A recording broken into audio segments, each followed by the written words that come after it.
Hola a todos. Hoy nos adentramos en un caso verdaderamente perturbador. Si quieren apoyar este canal, no olviden suscribirse y mantenerse activos.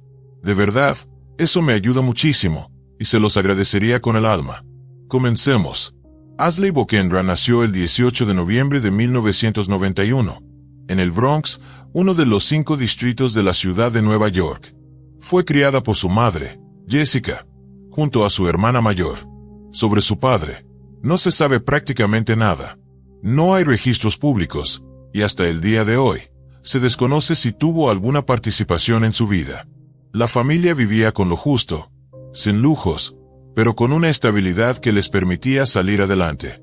Ashley era una joven extrovertida, llena de energía, y con una marcada pasión por el maquillaje. Desde pequeña, le fascinaba experimentar con distintos estilos. Esa creatividad la hacía destacar entre sus compañeras. Después de terminar la preparatoria, Ashley no siguió un camino profesional definido. Empezó a trabajar en tiendas minoristas, buscando qué rumbo tomar en la vida, sin planes fijos. Fue en ese periodo cuando conoció a Julian, un joven con quien no tardó en formar una relación seria.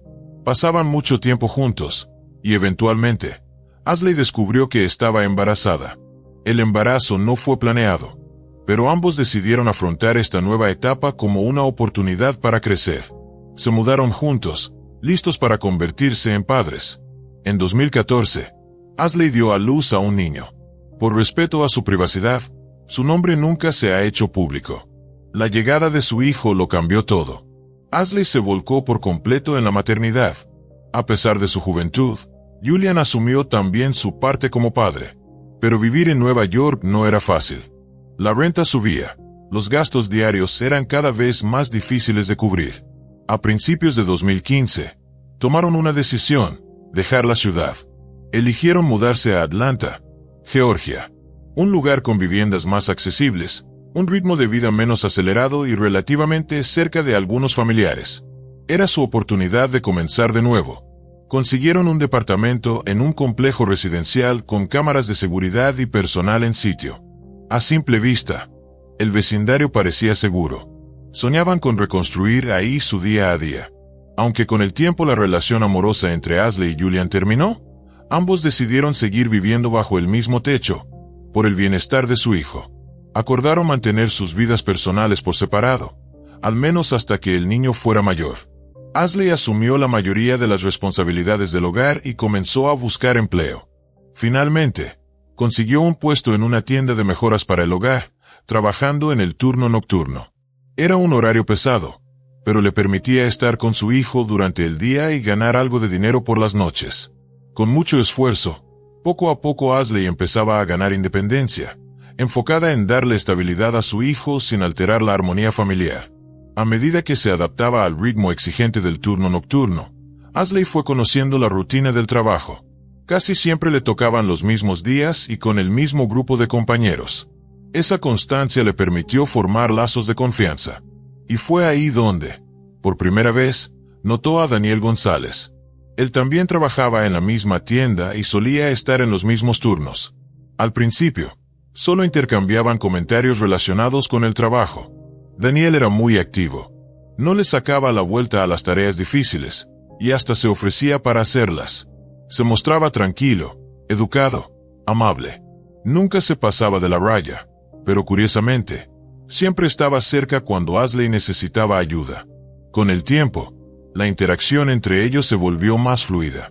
Lo que empezó como charlas breves durante los descansos, se transformó en conversaciones reales. Ashley se sentía cómoda a su lado. No había presión. No había señales de que él intentara sobrepasar límites.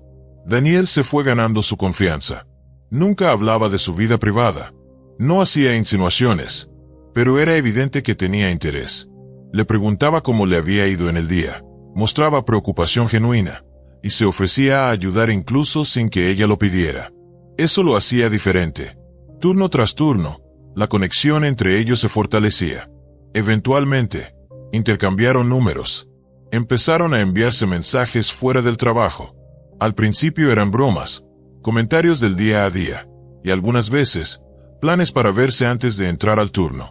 Su vínculo rebasó la frontera de compañeros, pero sin caer en lo romántico. Todo parecía fluir de forma natural. Nadie apresuraba nada. Ninguno tomaba la iniciativa de algo más. Ashley no tenía ni idea de la vida personal de Daniel. Ni él ni sus compañeros mencionaron jamás que vivía con una mujer y sus hijos. Nunca habló de con quien compartía su hogar. No había señales de que tuviera una relación. En sus charlas, no se mostraba como alguien atrapado en dramas familiares. Al contrario, siempre sereno, siempre centrado. Hasta que un día, en una conversación casual, se dieron cuenta de algo inesperado. Vivían en el mismo complejo de departamentos. Sus departamentos estaban dentro del mismo conjunto habitacional privado. Eso facilitó aún más el contacto. Ahora no solo coincidían en el trabajo, también durante el día. A veces, Daniel ayudaba a Ashley a cargar el mandado, o se encontraba con ella en el estacionamiento y la acompañaba hasta su edificio. Para Ashley, todo eso se sentía como una amistad cómoda, con un compañero confiable. El hecho de que viviera cerca y estuviera dispuesto a ayudar parecía simplemente un gesto amable. Un acto de cortesía, nada más. En ese momento, ella no tenía ni idea de cuál era la verdadera situación de Daniel. Daniel González tenía 27 años y vivía en Atlanta, Georgia. Aunque no estaba casado legalmente, mantenía una relación de más de 10 años con Antoinette Stevens, una mujer de su misma edad con la que había compartido gran parte de su vida. Su vínculo venía desde la infancia. Sus familias se conocían de toda la vida.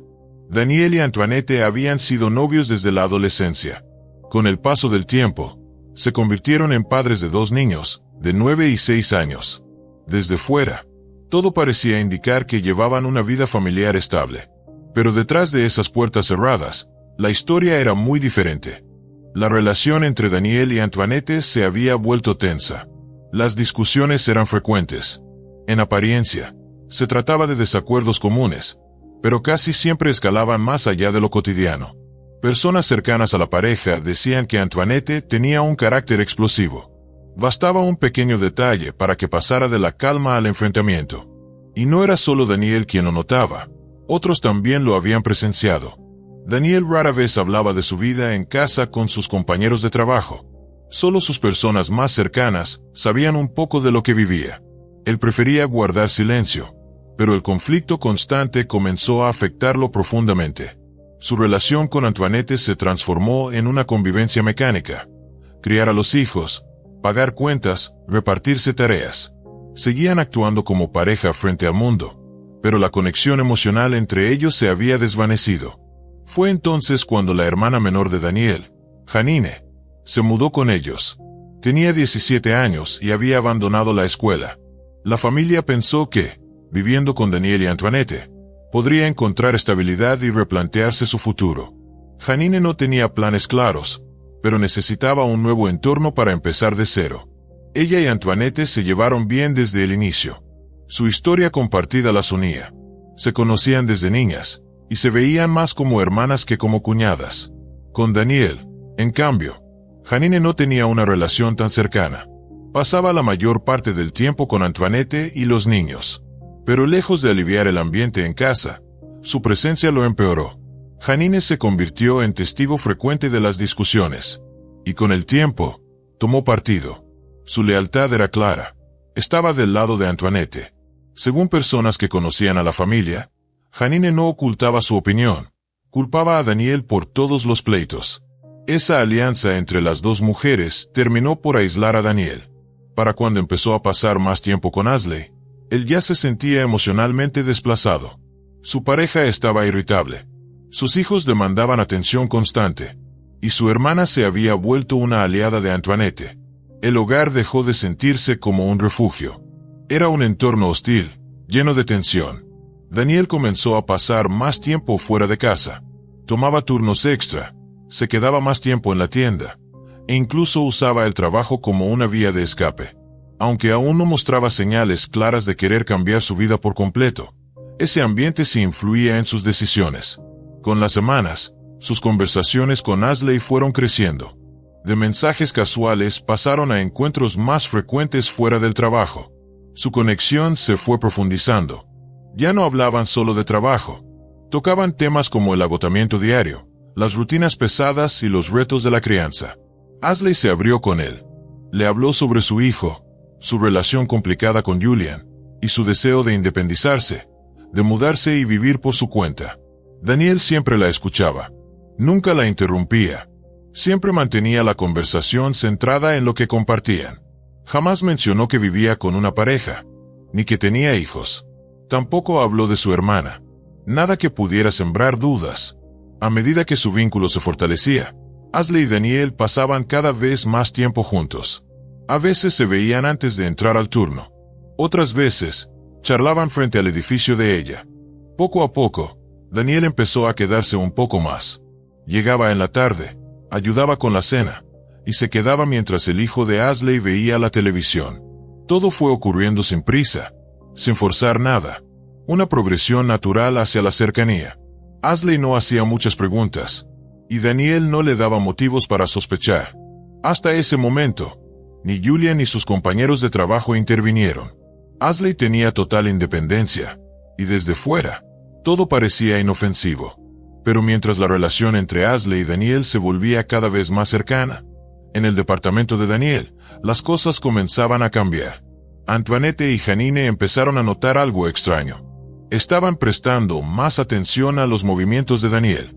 Él pasaba más tiempo fuera de casa, y eso no pasó desapercibido. Janine, quien solía quedarse en casa, fue la primera en detectar el patrón. Daniel salía sin dar explicaciones claras, y regresaba más tarde de lo habitual. No sabía exactamente a dónde iba, pero empezó a hacer memoria, a juntar piezas, a observar. Eventualmente, le compartió sus sospechas a Antoinette. Las dudas empezaron a crecer.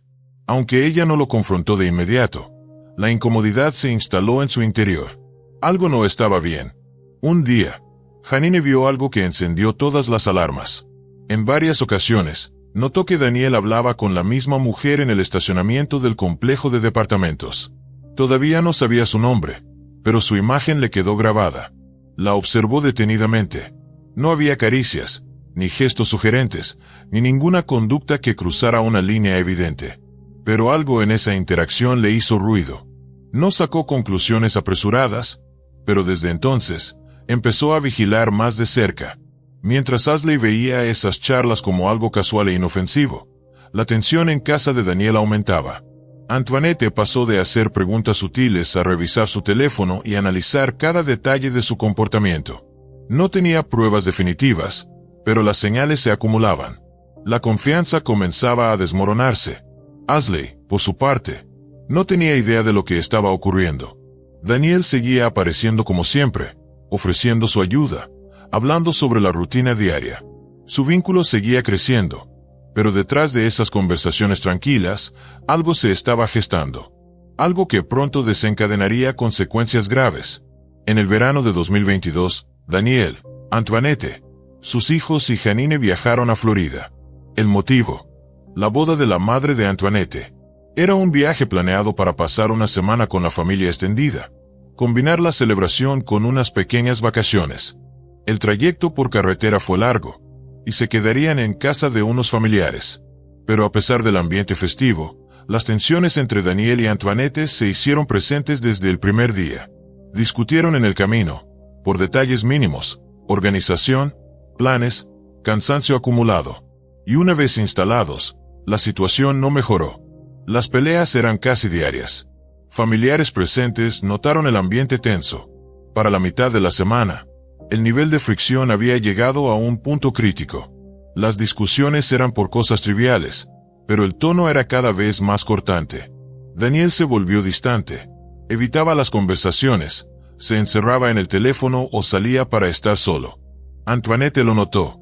Trataba de mantener la compostura, pero la paciencia se le agotaba. Después de la ceremonia, mientras la mayoría de los invitados disfrutaba el momento, ocurrió algo que marcaría el rumbo de los acontecimientos. Daniel, cansado y con algunas copas encima, estaba en el patio conversando con Janine. En ese momento, se abrió. Le confesó que estaba harto de su relación con Antoinette, que ya no veía futuro con ella. Y luego soltó otra verdad. Había alguien más en su vida.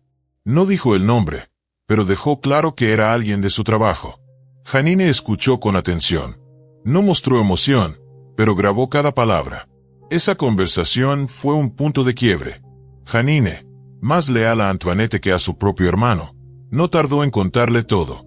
Le dijo, sin filtros, que Daniel había admitido estar con otra mujer.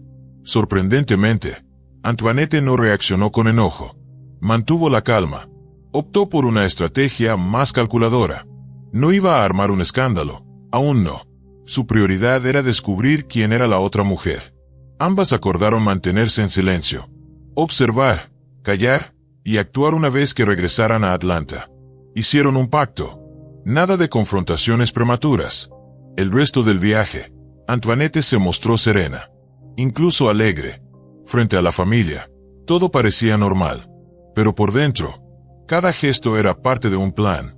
Estaba decidida a desenmascarar a la mujer que se había metido en su vida.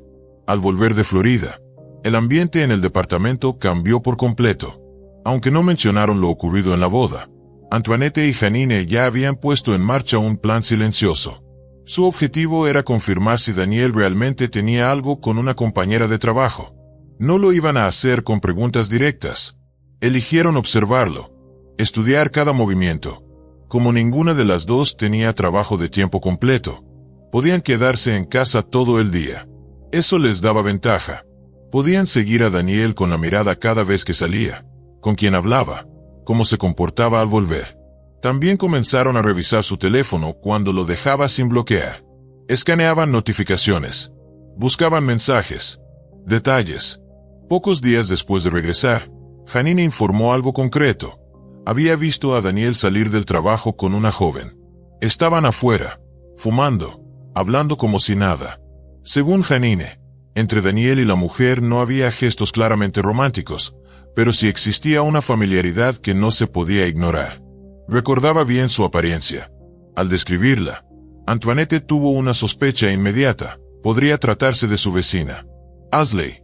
La había visto un par de veces en el patio del complejo, normalmente acompañada de su hijo. Esa misma noche, decidieron mantenerse alertas, para ver si Ashley volvía a aparecer.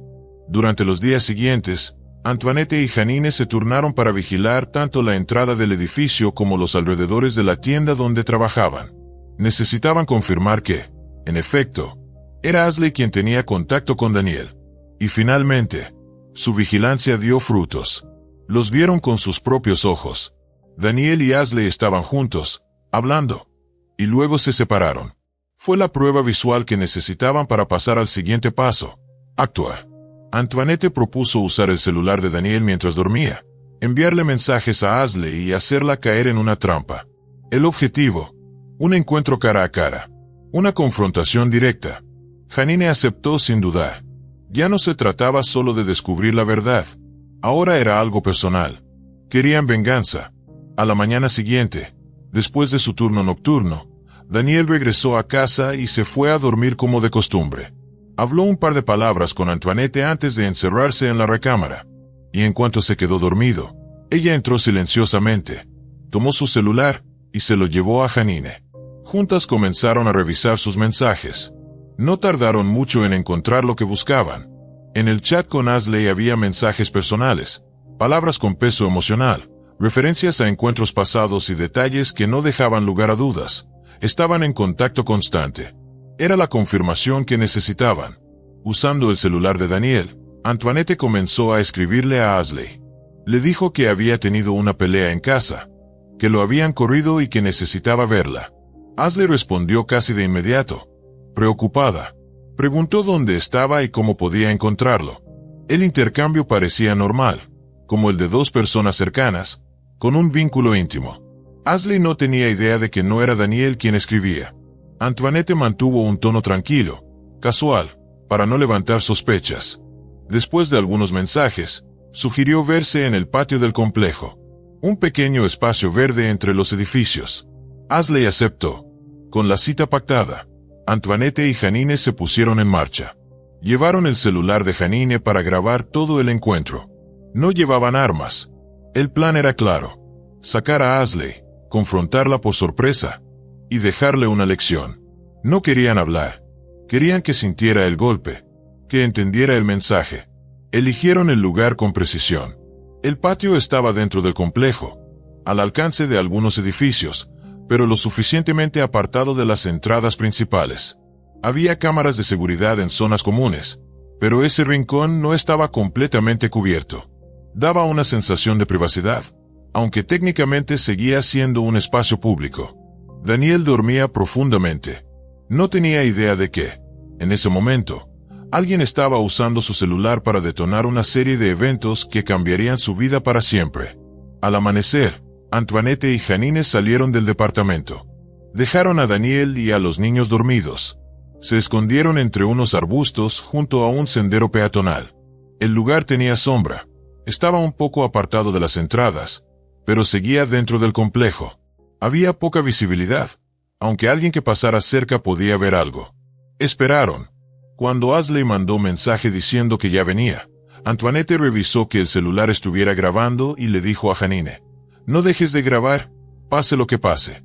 Minutos después, Ashley apareció por el camino. Caminaba tranquila, sin saber lo que se avecinaba. Miraba a su alrededor, esperando ver a Daniel. En ese instante, Antoinette y Janine salieron de su escondite. Antoinette la encaró de frente. Le gritó que no había estado testeando con Daniel.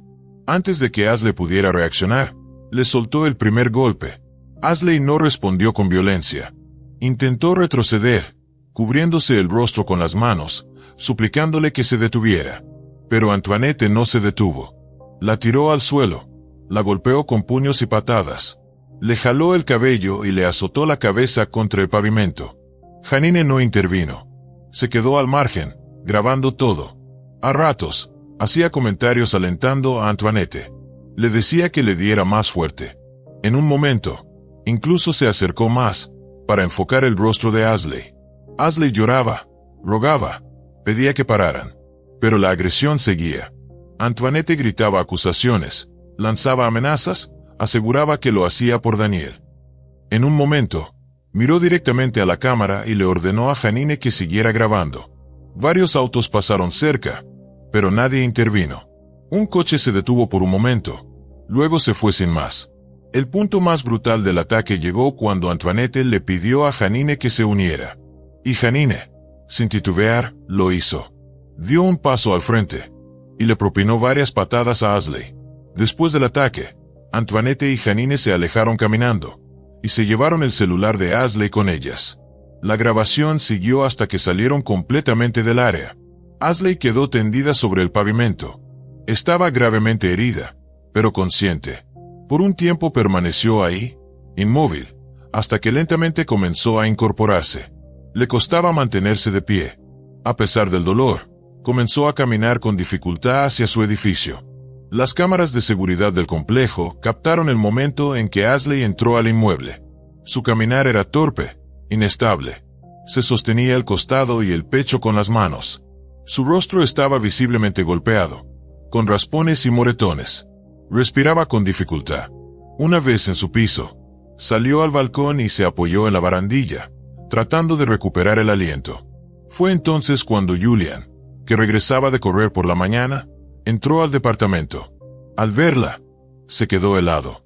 El rostro de Ashley estaba pálido, los labios hinchados, con heridas evidentes en la cara. Respiraba con dificultad y apenas podía moverse. Su ropa tenía manchas de tierra y sangre. Alarmado, comenzó a hacerle preguntas. ¿Qué había pasado? Ashley respondió con evasivas. Dijo que la habían atacado dos mujeres que no conocía. No mencionó nombres, ni dio detalles. Tal vez por miedo. Tal vez por estar aún en estado de shock. Julian entendió que la situación era grave. La ayudó a sentarse. Le trajo agua. Pero su estado empeoró rápido. Le costaba respirar. Se quejaba de un dolor punzante en el costado y en la cabeza. Cualquier movimiento le provocaba un sufrimiento insoportable. Minutos después, Julian la subió al coche y la llevó al hospital más cercano. En urgencias, los médicos no tardaron en tomar una decisión crítica: trasladarla de inmediato a terapia intensiva. El diagnóstico era devastador. Tenía múltiples moretones, costillas fracturadas y posibles lesiones internas. También presentaba un trauma severo en la cabeza. Su estado era crítico. Asley fue transferida a un centro médico mejor equipado. Se iniciaron procedimientos de emergencia. Julian permaneció en el hospital, esperando noticias, angustiado. Asley fue intubada, sedada y puesta en coma inducido. Su condición siguió deteriorándose rápidamente. Era extremadamente delicada. Horas después del ataque, la policía local se presentó en el complejo habitacional. Respondían a una llamada reportando un altercado en la propiedad.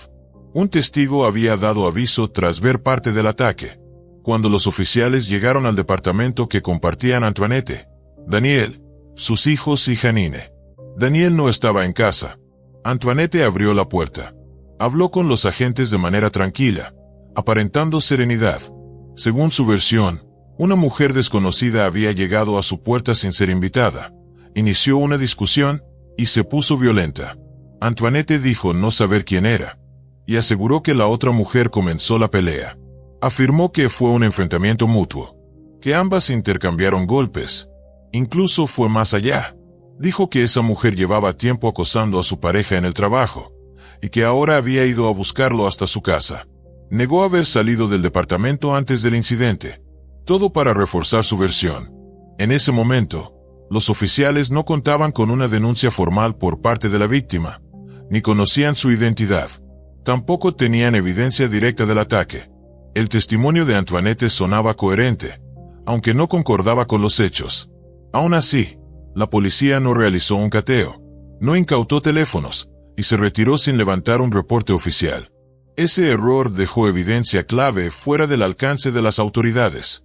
Ni Antoinette ni Janine sabían aún que pronto serían identificadas como sospechosas principales. Mientras tanto, en el hospital, los médicos continuaban evaluando a Asley. Y lo que encontraron confirmó lo peor. Estaba consciente, pero apenas podía hablar. Su respiración era débil. Una tomografía reveló el daño. Tenía costillas rotas que habían perforado sus pulmones, sangrado interno cerca del hígado y el abdomen, y una lesión cerebral grave, con inflamación.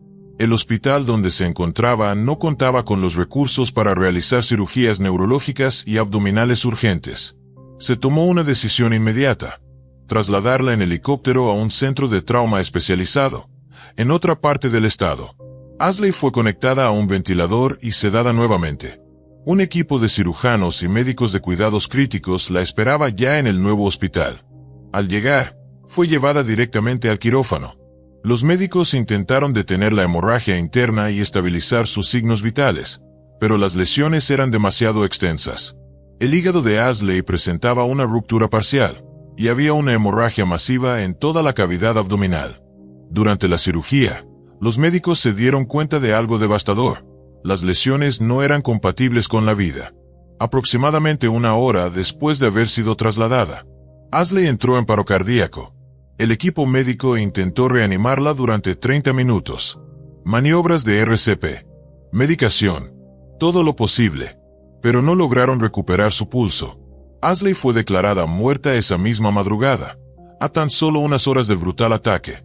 Mientras tanto, el personal del hospital ya había enviado el informe obligatorio al departamento de policía local, notificando que una paciente había ingresado con signos evidentes de agresión física. Esa información había sido entregada al oficial de turno, incluso antes de que Asley fuera trasladada al segundo hospital. Sin embargo, ese reporte aún no había sido vinculado con la primera visita de los oficiales al complejo habitacional. La muerte de Asley cambió por completo el curso legal del caso. Ya no se trataba de un simple altercado doméstico. El informe hospitalario ahora hablaba de una víctima fallecida. Los agentes conectaron rápidamente la nueva información con el reporte previo del supuesto enfrentamiento. El domicilio coincidía. El apellido de la víctima, confirmado mediante registros médicos, también estaba asociado al complejo. La jefatura del departamento tomó una decisión inmediata: enviar nuevamente oficiales al departamento de Antoinette. Esta vez, se trataba de un caso criminal, un posible delito mayor que había resultado en la muerte de una persona. La investigación formal acababa de comenzar. Las autoridades solicitaron los expedientes médicos completos de Asley para confirmar el alcance y la naturaleza de las lesiones. El primer informe fue concluyente. Las heridas no podían haber sido producto de una pelea menor ni de una confrontación mutua. El trauma en la cabeza, el pecho y los órganos internos revelaba una golpiza prolongada, sostenida y brutal. Había múltiples impactos, dirigidos a zonas vitales. No se hallaron heridas defensivas. No hubo señales de resistencia activa. Todo indicaba que la víctima nunca se defendió físicamente. Con estos hallazgos médicos, las imágenes de las cámaras del complejo y el análisis forense preliminar, el caso quedó oficialmente abierto como una agresión intencional con consecuencias fatales. Pocas horas después de confirmar la muerte de Asley, los investigadores regresaron al complejo habitacional. Ahí mismo arrestaron a Antoinette y a Janine. Ambas fueron llevadas a la comisaría y colocadas en salas de interrogatorio separadas. Las preguntas comenzaron de inmediato. Antoinette se mostró serena, pero distante. Evitaba el contacto visual, hablaba en voz baja, y sus respuestas eran vagas. Repitió la misma historia que había dicho antes, que Asley llegó sin avisar, que inició una pelea y que ella solo se defendió. No mencionó los mensajes, ni el encuentro premeditado, ni el uso del celular de Daniel. Según ella, todo había sido espontáneo. Cuando los detectives le presentaron inconsistencias entre su versión y los hallazgos médicos, no reaccionó. Se mantuvo en silencio. Tras algunas preguntas más, pidió hablar con un abogado y dio por terminada la entrevista. Janine, en cambio, fue completamente distinta. Entró a la sala con seguridad. Habló sin que nadie la presionara. No parecía nerviosa. Incluso, llegó a reírse. Hizo comentarios sarcásticos. Su actitud era casi como si estuviera platicando con amigos. No con la policía. Los detectives decidieron adoptar un enfoque reflejo. Imitaron su tono. No la confrontaron. Esa estrategia funcionó. Janine comenzó a contar todo. Sin filtros. Reveló que Daniel había confesado estar con otra mujer, que ella había contado eso a Antoinette, y cómo juntas planearon enviarle mensajes a Asley desde el teléfono de Daniel. Explicó quién sugirió grabar el encuentro, y cómo se escondieron hasta que Asley llegó. Describió la agresión con lujo de detalle. Y lo más alarmante, lo hizo sin una pizca de vergüenza. Reconoció que participó físicamente, que se unió porque la invitaron. Incluso dijo que el momento le pareció gracioso. Los detectives tomaron nota de todo, sin interrumpirla. Mantuvieron una expresión neutral. La dejaron hablar. Durante el interrogatorio, Janine también confirmó que el video había sido grabado con su celular, y que todavía tenía la grabación. Todo lo que intentaron ocultar, Janine lo reveló voluntariamente. Sus declaraciones fueron documentadas oficialmente, y sirvieron para obtener una orden de cateo para el departamento. El contraste entre ambas mujeres bajo custodia era evidente. Mientras Antoinette intentaba mantenerse firme, negando los hechos, Janine describía, sin remordimiento alguno, cómo habían atraído deliberadamente a Asley a una emboscada. La frialdad emocional de Janine y su total ausencia de remordimiento fortalecieron aún más el caso. No solo había sido un ataque intencional, había sido premeditado. Tras los interrogatorios, los investigadores obtuvieron órdenes de cateo. Se confiscaron los teléfonos de todas las personas involucradas, incluyendo el de Janine, que contenía la grabación completa del ataque. El video confirmaba que Asley no se defendió. Los golpes fueron ejecutados de manera metódica, con una intención clara. El audio captaba comentarios burlones, amenazas, y frases que dejaban claro que todo había sido planeado con antelación. En el teléfono de Daniel se encontró el hilo de mensajes en el que Antoinette, haciéndose pasar por él, había organizado el encuentro.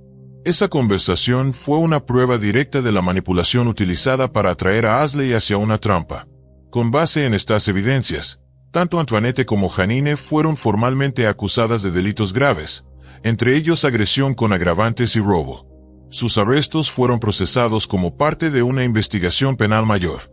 Les fueron explicados los cargos, y ambas fueron informadas sobre la gravedad de las consecuencias legales. Una vez más, sus comportamientos fueron opuestos. Antoinette guardó silencio. Janine, en cambio, se mantuvo desafiante.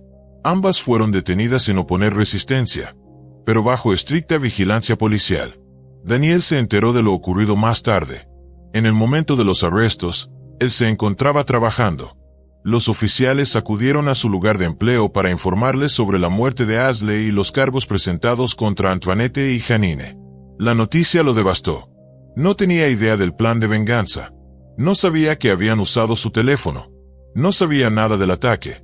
Según declaró, jamás imaginó que la situación llegaría tan lejos, ni que terminaría en una tragedia. Daniel fue llamado a rendir una declaración formal. Afirmó que Ashley nunca representó una amenaza para nadie, y que su relación con ella no era ningún secreto. También aclaró que nunca prestó su celular a nadie, ni supo de mensajes enviados en su nombre. Su testimonio coincidía con la evidencia recabada. Los investigadores no encontraron indicios de que hubiera participado en el crimen. Daniel cooperó por completo, y es probable que sea llamado a testificar en el juicio, ya que toda la emboscada se organizó usando su identidad digital, sin su consentimiento. Con el avance del caso, ambas sospechosas fueron encontradas culpables y sentenciadas a 20 años de prisión. Aunque Janine tenía solo 17 años al momento del crimen, el tribunal decidió juzgarla como adulta, debido a la gravedad del delito. Si no enfrenta sanciones durante su condena, podría salir libre cerca de los 37 años. Las consecuencias fueron devastadoras. El hijo de Ashley se quedó sin madre. La custodia fue otorgada a Julian, quien siguió criándolo. Aunque su relación con Ashley había terminado hacía tiempo, siempre fue un padre presente. Ahora asumía por completo la responsabilidad de su hijo, esforzándose por brindarle estabilidad y protección, a pesar del dolor de la pérdida. Los dos hijos de Daniel y Antoinette también quedaron sin su madre. Como Daniel no fue implicado en el crimen, conservó la custodia y continuó criándolo solo. A pesar del trauma por la muerte de Ashley y del peso emocional de saber que la madre de sus hijos pasaría décadas en prisión, Daniel siguió firme en su rol como padre. Ambas familias quedaron destruidas. Un niño perdió a su madre, y dos más, también. Lo que comenzó como una situación marcada por los celos y la traición, terminó en tragedia, condenas de prisión y un dolor profundo para quienes nunca participaron, pero que vivirán para siempre con las consecuencias. Las vidas de esos pequeños quedarán marcadas para siempre por un crimen del que no fueron parte, pero del que jamás podrán escapar por completo. Gracias por acompañarme en esta historia. Tu apoyo significa mucho para mí, y puedes ayudar a que este canal crezca dándole like, dejando un comentario y compartiendo este video. Tu interacción hace una gran diferencia. Nos vemos pronto.